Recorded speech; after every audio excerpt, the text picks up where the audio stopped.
नमस्कार. आज आपल्यासोबत शिवसेनेचे उमेदवार आहेत. 12 मधून ते उमेदवारी अर्ज त्यांनी भरलेला आहे. त्यांचं नाव आहे पवन पाटील. आज आपण त्यांच्याकडून जाणून घेऊया कोणत्या मुद्द्यावर ते इलेक्शनमध्ये उतरले आहेत. पवनजी नमस्कार. काय सांगाल की तुम्ही उमेदवारी तुम्हाला भेटलेली आहे, कसं वाटतंय? उमेदवारी भेटलेली आहे.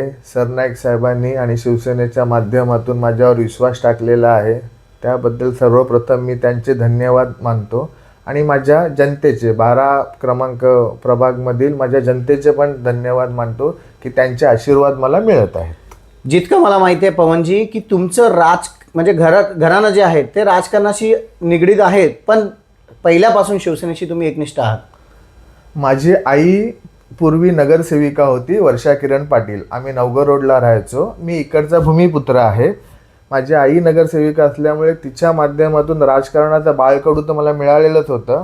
पण मध्यंतरीच्या काळामध्ये मी आमचा एक छोटासा व्यापार आहे कन्स्ट्रक्शनचा, त्यामध्ये होतो. शिवसेनेशी माझे असं संबंध आले की माझे काका आणि काकी नवघर गावातील वंदना विकास पाटील ह्या 3 टर्मच्या नगरसेविका आहेत.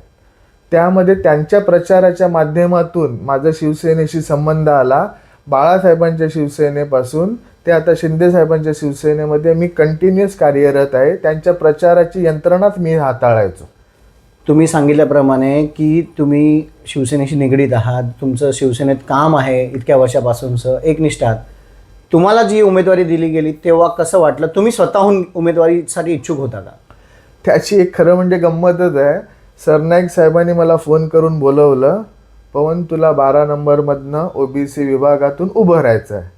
तर सरनाईक साहेब तसे पूर्वीपासून आमचे आदर्शच आहेत. त्यांना म्हटलं साहेब कोणालाही द्या, माझा काय राजकारणाचा तसा झोन नाही राहिला आहे, आम्ही तुमच्यासोबतच आहेत आणि शिवसेनेसोबतच आहेत. ते म्हणाले नाही तुलाच उभं राहायचं आहे, आपली सगळी कामं आहेत, सगळ्या समाजाचा आपल्याला पाठिंबा आहे आणि तुम्ही इकडचे स्थानिक भूमिपुत्र असल्यामुळे आपलं ते एक चांगलं कॉम्बिनेशन जमून जाईल. पवनजी नेहमी तुमच्या शब्दांमध्ये भूमिपुत्र हा शब्द येतोय, तर मला एक विचारावं असं वाटतंय की काही जण भूमिपुत्रांना डावलत आहेत आणि इकडे तुमच्या पक्षाने तुम्हाला स्वतःहून भूमिपुत्र म्हणून तुम्हाला उमेदवारी लढण्यासाठी उतरवलं आहे रिंगणात.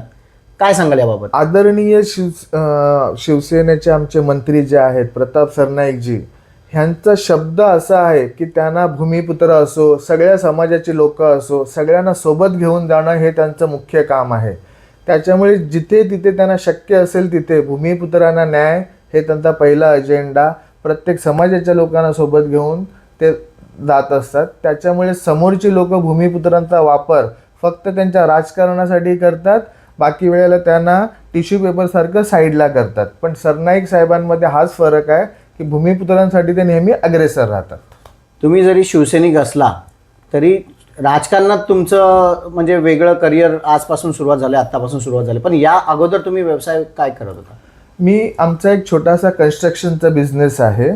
पण त्यामध्ये त्या माध्यमातून पार्टनरशिप कंपनीच्या माध्यमातून आम्ही एक समाजकारणामध्ये नेहमी अग्रेसर होतो. जसं गणपती म्हणा, दहीहंडी म्हणा, बरेचसे आर्ट फेस्टिवल असतील, सांस्कृतिक कार्यक्रम, त्यांना माध्यमातून आम्हाला जे झेपेल तसं आम्ही त्यांना सहयोग करत राहायचो. आणि एक समाजकारणाचा भाग म्हणून एक माझी पूर्वीपासून आवड होती का जे डोंगराळ भागामध्ये किंवा आदिवासी पाड्यामध्ये ज्या शाळा आहेत तिथे कोण पोचत नाही, तिथे आम्ही पोचायचो. त्यांना ज्या वस्तूंची गरज असेल, पुस्तकं म्हणा, ताटं, पेले, ब्लँकेट्स, हे मी पुरवत राहायचो. पवनजी, मिळालेल्या माहितीनुसार तुम्ही समाजसेवेत तर पहिल्यापासून करताय. कोविडच्या काळात देखील तुम्ही अनेकांची मदत केली. कोविडमध्ये असं आहे की मदत म्हणजे ते कर्तव्यच आम्ही समजलेलो. माझं पूर्ण परिवार आम्ही कोविडसाठी जे सगळी जणं करत होते ते आम्ही करत राहिलो. सगळ्यांना जेवण, पाणी, कोणाला जर पैशाची मदत असेल तर ती आम्ही किंवा जे परप्रांतीय लोक बाहेर जात होते मुख्यत्वे त्यांच्यापर्यंत त्यांना गाडीची सोय करून देण्यासाठी आम्ही अग्रेसर राहायचो. म्हणजे एक भूमिपुत्र, एक लहान मुलगा जो सगळ्या या परिसरात मोठा झाला, त्याला आता संधी भेटली आहे की लोकांसाठी आणखीन काहीतरी सेवा करावी. मग याचं तुम्ही या संधीचं सोनं कसं करणार? संधीचं सोनं असं करणार की जो साहेबांनी विश्वास टाकलाय आणि आमचे सगळे भूमिपुत्र म्हणा किंवा मी स्थानिक असल्यामुळे माझा सगळ्या लोकांशी परिचय आहे, व्यापारी असल्यामुळे माझ्या सगळ्या समाजातील घटक माझ्यासोबत आहेत, ते पण खूप आनंदित आहेत. तर त्यामुळे या माध्यमातून मी असं करणार आहे की यापुढे जी पण कामं लोकांची असतील, मग महिलांसाठी म्हणा, आपलं यंग लोकांसाठी म्हणा, यूथसाठी, जसं रोजगार मेळावे झाले, कारण रोजगाराचा प्रश्न इथे खूप आहे. तर महिन्याभरातून आमच्या शिवसेनेच्या माध्यमातून रोजगार मेळावे आयोजित करणार, कारण IT मध्ये आजकाल लोकांना खूप वाव आहे, त्यांच्यासाठी काम करणार आहे. पवनजी, ही गोष्ट चांगली आहे की तुम्ही तरुणांसाठी रोजगार मेळावा उपलब्ध करणार आहेत, सगळ्या गोष्टी आहेत. परंतु एक चर्चा बाहेर आहे की कुठेतरी नवीन चेहरे आहेत आणि मग त्यांनी कामं केलेली नाहीत, मग आम्ही त्यांना मतदान का करायचं, त्यांनी काय काम केलं आहे, मग याबाबत तुम्ही लोकांना काय सांगाल? 12 नंबर प्रभागामध्ये हा वॉर्ड बाहेरून जरी स्वच्छ आणि सुंदर दिसला तरी जेव्हा आतून मी माहिती घेतली, जसं रामदेव पार्क म्हणा, रामनगर म्हणा, हे जे सखोल भाग आहेत, इथे पावसाळ्यात एक माळ्यापर्यंत पाणी शिरतो. मी 3 वर्षापासून रामनगर इथे गेलेलो असताना लिटरली मी पाहिलेलं आहे स्वतःच्या डोळ्यांनी, 1 माळ्यापर्यंत पाणी आहे. तिथे लोक टेरेसवर जाऊन थांबलेले आहेत. तेव्हापासून त्यांना पाण्याचे पंपिंग देण्यापासनं आज ते सुखरूप आहेत आणि व्यवस्थित आहेत. तर मला असं म्हणायचं आहे की वॉर्डमध्ये बरीचशी कामं अजून पेंडिंग आहेत. एक महत्त्वाचं म्हणजे जे पण नगरसेवक आहेत, मला साहेबांचीच कामं एवढे पॉझिटिव्ह आहेत का मला विरोधकांशी बद्दल बोलण्याला जरा पण रस नाही. पण मागच्या 8 वर्षामध्ये साहेब तुम्ही लक्ष ठेवाल तर मागचा जो आमचा रोड आहे, सगळ्यात मोठा अंमली पदार्थांचा प्रश्न इथे आहे. आपला युवा इथे भरकटत आहे, कारण काही समाजाची लोक मागच्या रस्त्यावर येऊन, कारण खूप कंप्लेंट्स येत आहेत, आम्ही आज प्रचारामध्ये फिरतोय, लोकांचा तो अग्रणीचा प्रश्न आहे. तर सगळ्यात पहिला मी तिथे बीट चौकी लावून तिकडचा रस्ता क्लिअर करणार आहे, ताकी असामाजिक तत्व तिथे फिरू नयेत आणि तिकडच्या लोकांची सुरक्षितता व्हावी. पवनजी, तुम्ही सांगितलं, अगदी चांगल्या गोष्टी तुम्ही सांगितल्यात. परंतु एक गोष्ट मी तुम्हाला विचारू शकतो, म्हणजे गेले ज्या 8 वर्षात जे नगरसेवक होते किंवा त्याच्या आधी होते, रामदेव बाग एक ओळख आहे, मीरा रोडची एक ओळख म्हणून रामदेव बाग ओळखलं जातं. तिथे जे आधी नगरसेवक होऊन गेले त्यांनी काहीच कामं केली नाहीत का, असा तुमचा आरोप आहे का? माझा आरोप असा आहे की नुसते रस्त्याचं डांबरीकरण करून त्यांचा मूलभूत प्रश्न सुटलेत का? आज जर तुम्ही कोणत्याही पावसाळ्यात जा, आपण इथेच आहोत, तिथे लोकांच्या दुकानामध्ये सरसा पाणी साचते. त्यांनी तिथे नाला गटारची काही व्यवस्था केली नाही, फक्त रस्ते उंच झाले, बिल्डिंगी खाली गेल्या. त्यामुळे माझा तर प्रस्ताव असा आहे की डायरेक्ट मूळ प्रश्नांना हात घालून सगळ्या लोकांशी चर्चा करून त्यांना कशा प्रकारे चांगले फ्लॅट्स देता येतील, त्यांना कसं त्यांच्या संधीचं सोनं करता येईल, अशी चर्चा करून कन्व्हिन्सचं काम साहेबांनी केलेलंच आहे. सगळ्यांना फ्री कन्व्हिन्स केलेलं आहे.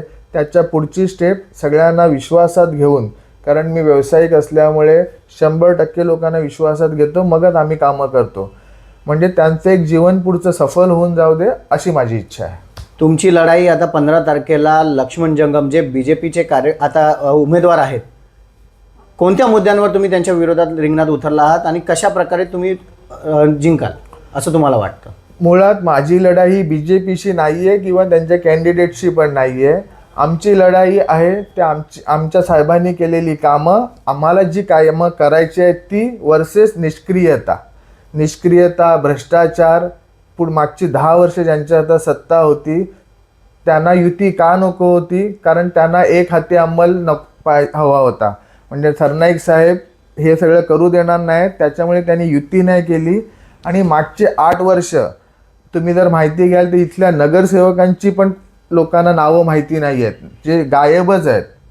त्यांचं असं म्हणणं आहे की जी नावं आमच्याकडे आलीच नाही ती पुढची 5 वर्ष कधीच येऊ नयेत. इकडचे डिप्टी मेयर आणि मेयर इथल्या प्रभागामध्ये असून आज प्रभागामध्ये इतकी कामं पेंडिंग आहेत, त्यांनी काहीही लक्ष दिलेले नाही आहेत. आणि ज्यांनी जे आता पक्षांतर करून तर लोकच सांगतायत की प्रत्येक इलेक्शनला पक्षांतर करतायत स्वतःच्या स्वार्थासाठी, त्यांना आम्ही कोणत्या प्रकारे मतदान करणार आहोत. त्याच्यामुळे माझी लढाई कोणाशीच नाही आहे. पवनजी, तुम्ही सांगितलं होतं तुमचं एक स्वप्न आहे की प्रत्येक तरुणाला नोकरी मिळावी, यासाठी तुम्ही काय करणार आहात? प्रत्येक तरुणाला नोकरी मिळावी यासाठी मी सरनाईक साहेब आणि आमच्या शिवसेना पक्षाच्या माध्यमातून एक रोजगार मेळाव्याचं आयोजन करणार आहे. त्याद्वारे जिथे जिथे त्यांचं कॅलिबर असेल तिथे तिथे दर महिन्याला आपण एक